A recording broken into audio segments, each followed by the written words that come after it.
Shut up and sit down.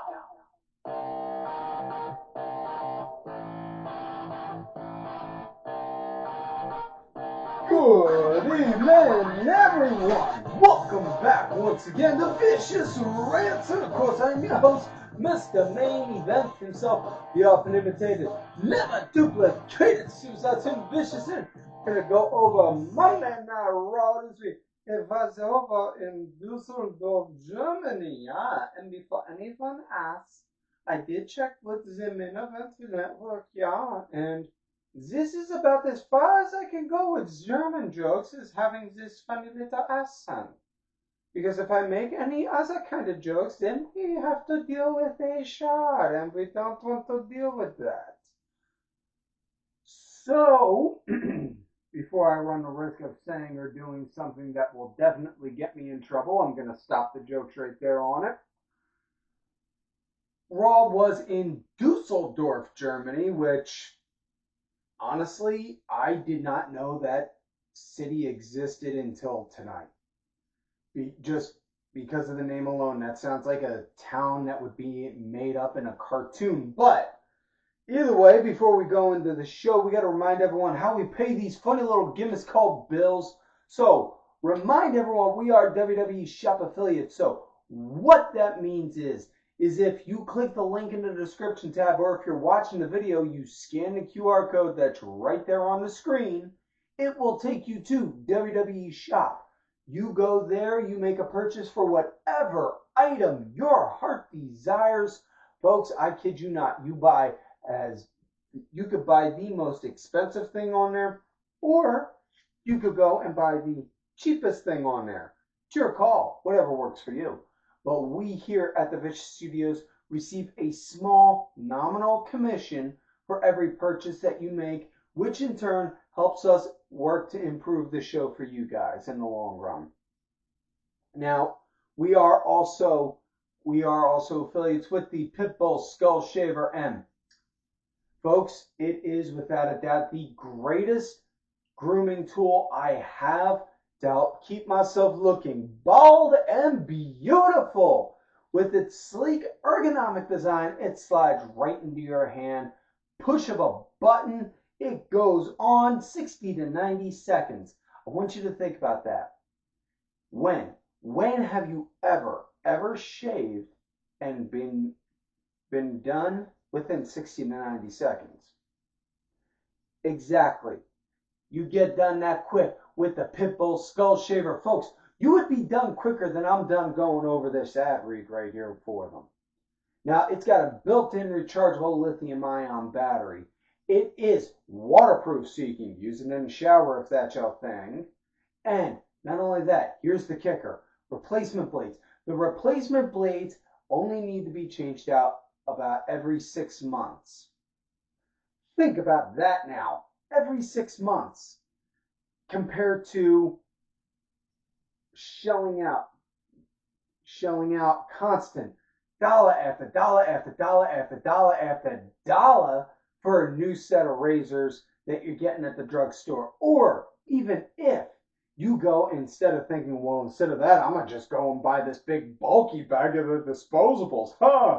Well, here's the kickback from that. You go and you use them, man, you're going to be slicing yourself up. You're going to be looking like you just came out of the business end of a butcher shop.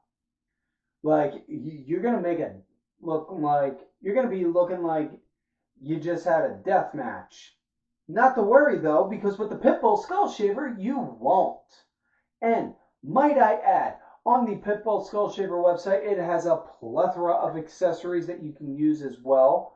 And the Pitbull Skull Shaver is a versatile tool to help with grooming.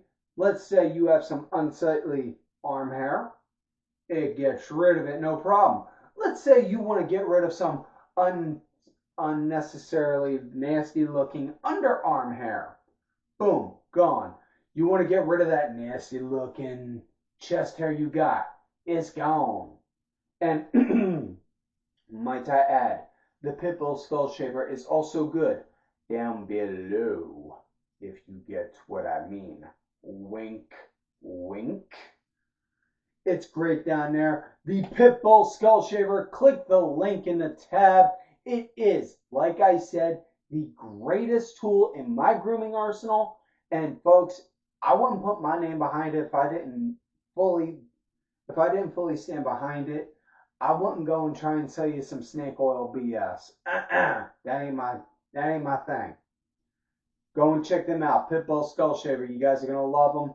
Also, folks, aside from going out there, telling a friend, telling everyone you know under the sun about the show, the OG way to help support the show is with some vicious rant apparel like I'm wearing right here. You can get that through whatamaneuver.net. It is hands down the most comfortable shirts I have ever worn. I kid you not. We got t-shirts, we got tanks, we got women's tees, we got toddler tees, we got baby onesies. Folks, we got the shirts. It's great way to help support the show. Perfect gift for somebody you love. Perfect gift for somebody you hate. Or if you need to go and grab a random shirt to give to a local charity or to a donation bin, might I recommend getting a shirt from there so that way you can give it to them and you can hold on to your stuff, and we here will still receive a small nominal commission for said purchase to help improve the show, right? Yeah, good. So, whatamaneuver.net for the Vish Rants apparel. I'll go check that out. So, with that said, now let's switch gears and talk about last week via the SmackDown Rewind. And last week, the SmackDown Rewind, it starts out with Randy by God Orton coming out, and he comes out, addresses the Berlin crowd. Yeah, Berlin, they're pretty well known for their walls. Yeah, but yep, that's it. That's enough of the German jokes. I can't make any more. Nope. No. Wade? No. Sorry. Producers, you get what I mean? Either way, it starts out with Randy. He's there addressing the crowd, welcoming them to SmackDown, and then gets interrupted. Getting Trick Williams coming on down. It is official. Trick Williams is now part of the SmackDown roster. Good call on that. Trick, he comes down. Now let's talk about it. Let's talk about Randy. This ain't 2006. Nah, dog. This is 2026. And this year is the year of Trick Willie. And he's going on about that, gloating over himself, this, that, and the other, obviously. Randy goes up. Oh, look at you. You got the height. You got the build. You got the skills. You got all of it. But the one thing you don't have that I do, and that's 14. 14 world titles. So, I'm going to give you a break this one time for coming out here and interrupting me. But you do it again, all bets are off. Trick. Now, Randy. I'm just here to say this. I came out here to go and rub shoulders with greatness. Came out here to rub shoulders with you. And also, I'm here to put you on notice. Small little bit of fisticuffs got flown around some. Then Miz came in, tried to pop Randy with a Skull Crusher finale. Randy countered it, hit him with an RKO, and then we get to our first match of the night on SmackDown, was Rey Fenix and Trick Williams' SmackDown debut match. Trick wound up getting the win via a quick schoolboy while holding on to the tights. So, we also had a women's U.S. title match. Julia going up against Little Miss Alexa Bliss. Woo, doggy. Julia wound up getting the win there. MFTs had an 8-man tag match against the Wyatt Six. MFTs got the win. The biggest takeaway from that was Solo leaving with the Wyatt's lamp like, yeah, I got you now. got the whole world in my hands, like that, you know. Jordan Grace is now also officially part of the SmackDown roster. So, and she had a match against Alba Fire. Good match. Afterwards, it was a stare down between her and Jade Cargill.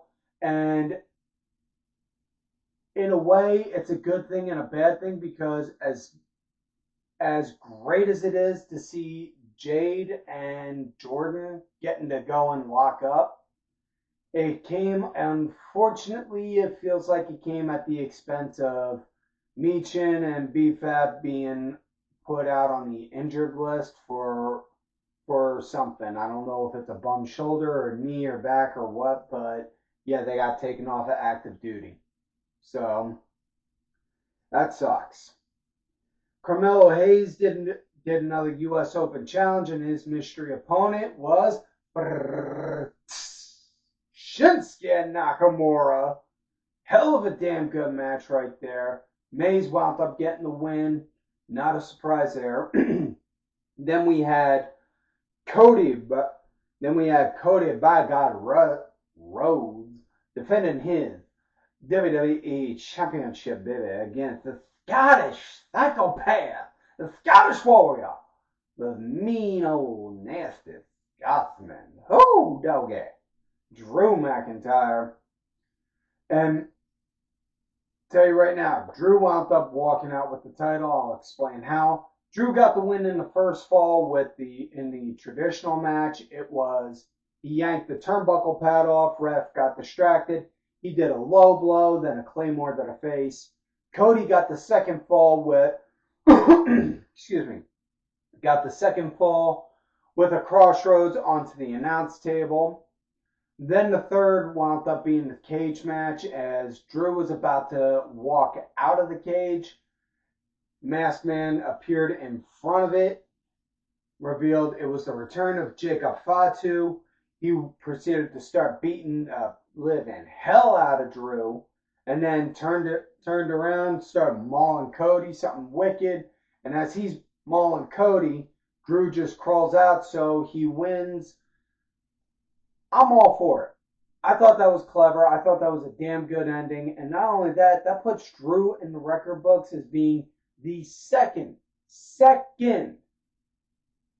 person to win a WWF championship overseas. The first being, obviously, Uncle Alan, AJ Styles, when he won the WWE title, not WWF. Sorry. God damn. That's a mulligan on me. Either way, that was it for SmackDown. So with that said, let's get into the show. Raw, Düsseldorf. Nope, no more jokes.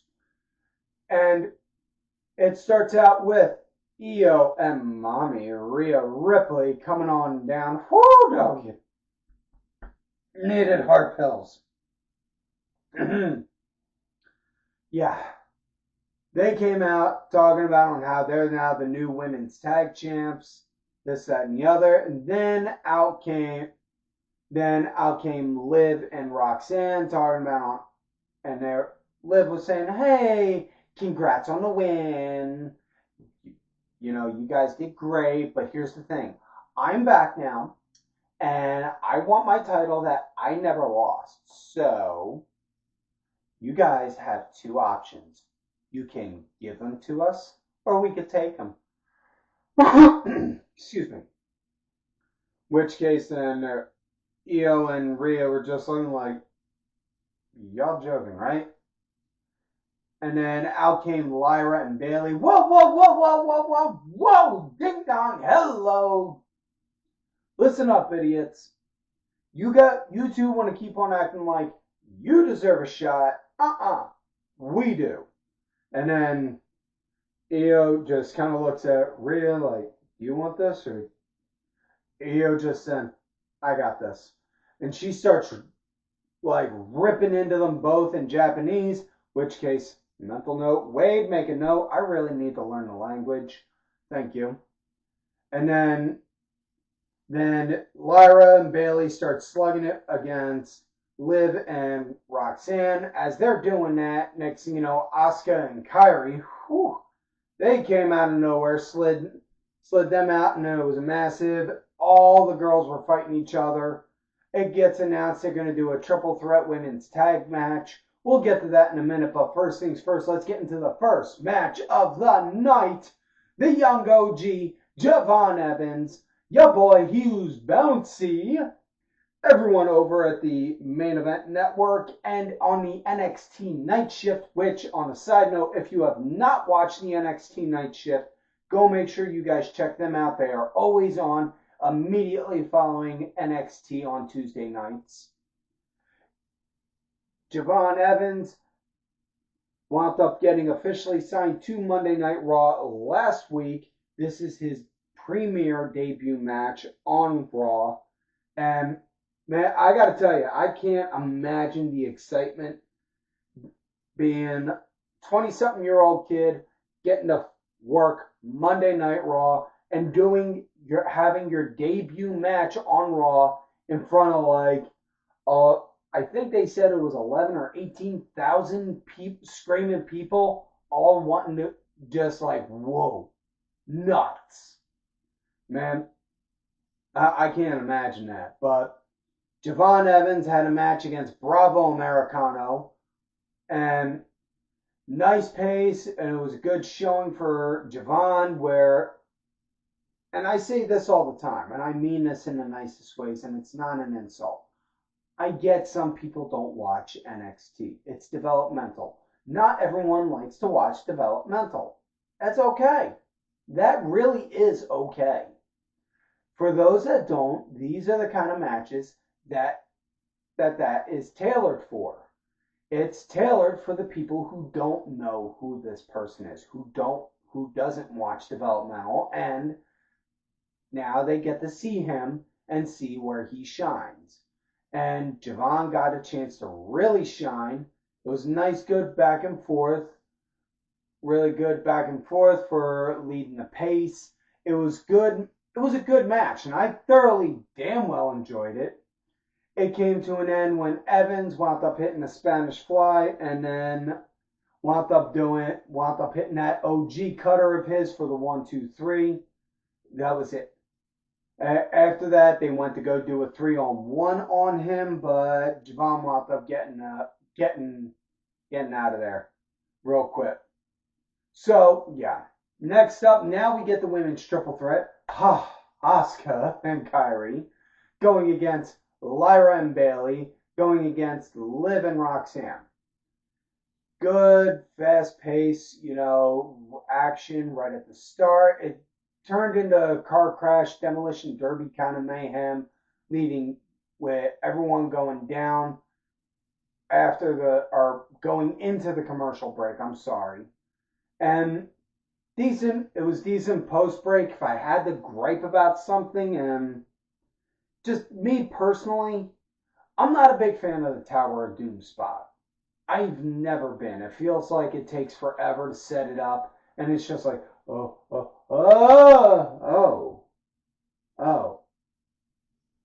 Just, yeah. I'm not a fan of the Tower of Doom. I'm not a fan of the Tower of Doom spot. It's just not me. But either way, it was good. It was good. Everyone going at it. Lyra wound up pretty much getting like a hot tag post break, which, given the car crash kind of setup, if that says something. But good action all around. Liv and Roxxane wound up getting the win, with Liv doing a blind tag and then hitting the Oblivion on Kairi right out of nowhere. So at the Saturday night's main event before the Royal Rumble, they are going to get a shot at the women's tag titles. So, cool. Next up, we have Austin Theory and Bronson Reed doing a tag match against Dragon Lee and Penta. So, baby faces, they're leading at the start, with the heels leading right into the commercial break. Post break, Dragon Lee, he was the punching bag, with Penta getting a hot tag Unfortunately, though, the match came to a DQ when Braun Breaker showed up out of nowhere, speared the living soul out of Dragon Lee, and then just like, looking like he was tweaking like, okay, given this wrestling, and it's a really bad analogy, but dude looked like he was tweaking like he was on PCP. I don't know how else to put it. Yeah, just like, woo, okay, weird, scary, fuck. Yeah. But either way, after that, then he goes to set up to go do one of those running charging spears. Adam Pearce goes to stop him. Whoa, whoa, whoa, whoa. That's enough. I already told Paul Heyman earlier. I'm telling you now, this is not the night. Not tonight. I am not in the mood for you. I am not in the mood for your shit. I am not in the mood for any of this. And yes, if you listen closely, you can hear Adam Pearce say, I am not in the mood for your shit. But as he's doing all that, Bronson Reed and Austin Theory are kind of looking like, yeah, let's go do this. And then they set Penta up for Reed to go and do a tsunami, and tsunamis him. Once he uses the smack, he looks like mother. Gets in the ring, starts ripping and chastising into them, and then starts yelling into all of them. Then gets back into Reed's face, or not Reed, Breaker's face, and then Breaker shoves Adam Pearce and starts getting into his face, telling him, who do you think you're talking to, this, that, and the other, blah, blah, blah, blah, blah. After that, Pearce, get out of here, now, all this, that, and the other, and starts going into him like that. Like, you'd have thought he was a heartbeat away from getting told he was fired. We see backstage, Breaker is suspended indefinitely. Paul winds up saying, I wouldn't have done that if I were you. Paul, I am not in the mood. I don't want to hear this. That's enough from you. Oh, no, you don't understand. I wasn't referring about suspending him. I was referring to you. Because all the footage shows you put your hands on him first. And Pearce just has this look of, I'm going to kill him. I'm going to kill him. Oh, like that mad parent look of, I swear to God, I'm going to kill this person. I'm going to kill him. I'm going to, yeah. He had that look. And I thought that was great. But I'm excited to see where the story goes from there. Next up, we got the main event match of the night. Uncle Al and AJ Styles going up against the Ring General Gunther. And on a sad note, they did also mention it on the commentary. This is going to be AJ's last year wrestling, so wow.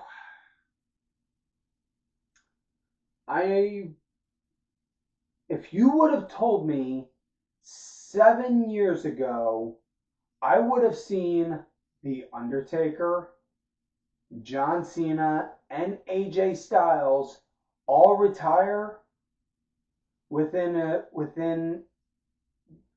a relatively short amount of time of each other, I would have never believed you. But wow. Yeah, just wow.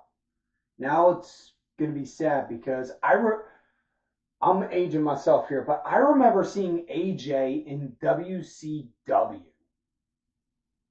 So outside of DDP and Goldberg, I think it's safe to say AJ Styles is hands down the most successful star that worked in WCW. If I'm wrong, by all means, feel free to say something to me. I will be more than happy to listen and conversate on it. But that said, let's get into the match. AJ versus Gunther was really good and physical. AJ leading hot at the start, like you didn't know what to expect. Like, yeah, you didn't expect me to go and throw out these kind of shots, did you? But then after the initial start, or not start, wrong choice of words, but after the initial bum rush like that, then Gunther proceeded to be Gunther and just mutilate, murder, and maul him. Something wicked. But AJ, man, for what it's worth, it was like for every 5 shots Gunther was throwing at him, AJ would come back and he was hitting him hard, and he was hitting him like he was fighting for his life on it. Like he had the calf killer locked in, and he wound up getting him good. But excuse me. Match came to an end, unfortunately. AJ, he had the calf killer locked in. Now the ref is over here on the one side. And Gunther, he tapped out on the opposite side, where outside of the ref's point of view. As he's doing that, AJ then lets go, gets at the ref. Yeah, he just tapped. He tapped. And the ref's looking at him like, I didn't see it. And AJ's arguing with the ref on that back and forth for a good minute. And then as they're doing that, then the referee goes over to the announcer, Alicia Taylor, to go and tell him, listen. I didn't see any tap out, so the match is still going on. The match is still continuing. That match isn't over yet. All while that's going on, Gunther then, boom, low blow. Scoops him up, power bombs him with authority for the 1, the 2, the 3. That was it. So your winner, the Ring General, Gunther. Yeah. Wow. Okay, well, with that said, folks, that is it for this week's show. So, please do not forget to like the video and subscribe to the channel on YouTube. If you're listening to this on audio, share this with your friends. Give us a thumbs up. Leave us a 5-star review on Spotify or Apple if you feel we've earned it. Thank you to contributor of the show, LFC Lingerie Fighting Championship. There are a little bit of wrestling, a little bit of man, and a whole lot of attractive women wearing a little bit of nothing. Thank you. Also, do not forget to follow these cats right here on that Twitter, DSB_IV. Main event_net, the Main Event Wrestling Network account. Sergeant Curry Pants, 3 Count Thursday, D-Dryer 1986. I am Tim Vicious out there on socials. 99.999% of the time I am Tim Vicious on all of them. Like I always tell y'all folks, if you love me, great. And if you hate me, well, fuck you.